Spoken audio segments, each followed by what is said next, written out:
kita di sini tadi semua menunjukkan kegirangannya, dan kegirangan ini memang diperintahkan oleh Allah Subhanahu wa taala dalam Al-Qur'anul Karim. Qul bi fadlillahi wa bi rahmatihi fabidzalika falyafrahu huwa khairun mimma yajma'un. Ini perintah, berbahagialah, dan alhamdulillah kita termasuk orang-orang yang bisa berbahagia dengan baca sholawat. Tadi saya perhatiin satu demi satu lagi mahallul qiyam berdiri, ya, semuanya pada dengan khusyuk membacakan sholawat. Kenapa begitu? Ini sebenarnya udah sering disampaikan di acara-acara majelis seperti ini, tapi mungkin lewat gitu aja. Kita nggak pengen ada satu hal yang berharga ini lewat begitu aja. Tahu nggak kenapa kita sholawat tuh girang? Timbang dengerin aja dah di rumah masjid sebelah lagi baca, ya Rabbi salli ala Muhammad, ya Rabbi salli alaihi wasallam. Senang kita dengerin qasidah setel di handphone, senang. Kenapa? Karena memang ini satu-satunya amalan yang sudah pasti diterima, cuma satu, yang lain belum tentu. Jadi karena udah pasti diterima, pasti pahala turun. Kalau udah pahala turun, jadi wajar kalau kemudian kita merasa namanya kebahagiaan. Pasti. Nasihat-nasihat seperti ini jangan lewat begitu aja.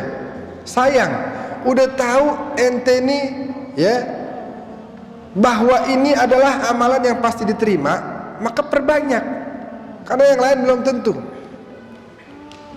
Adimis salat, kan sering tuh, adimis salata ala nabiyyi Muhammadin faqabuluha hatman biduni taraddudi a'maluna bainal qabuli wa raddiha illa salata ala nabiyyi Muhammadin.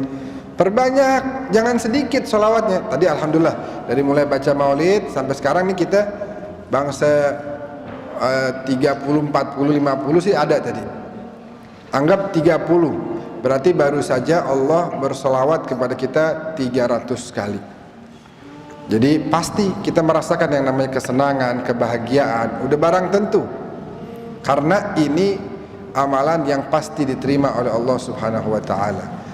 Jadi jangan sampai kita mendengarkan nasihat-nasihat indah seperti ini terus lewat begitu aja. Pulang dari sini, dari acara-acara maulid, pulang ke rumah udah diam aja. Jangan. Kalau bisa dari mulai jalan dari masjid, dari acara maulid, pulang ke rumah tuh udah mulai didawamkan, dilazimkan. Jangan kita melangkah melainkan lisan kita bersolawat. Atau kalau dari hati, baca dari hati. Yang paling penting itu dari hati sebenarnya. Kalau hanya suara doang tanpa dirasakan kurang.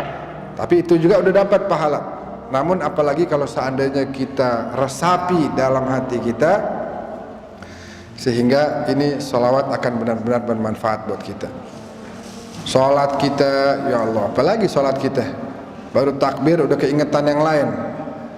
Kata Imam Haddad bilang, pahala yang turun itu dalam Nasaih Diniyah bilang, tergantung seberapa besar kekhusyuanmu dalam mendirikan sholat tersebut.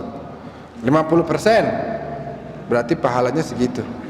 Sayang, makanya kita dari mulai takbiratul ihram itu jangan sampai pikiran kita kemana-mana, fokus aja kita menghadap kepada Allah. Sayyidina Al-Imam Al-Hasan ibn Ali bin Abi Talib, bisa dibilang juga cucu Rasulullah, bisa dibilang juga putra Rasulullah, karena Rasulullah sering bilang Al-Hasan Al-Husain ibnaya, dua anakku.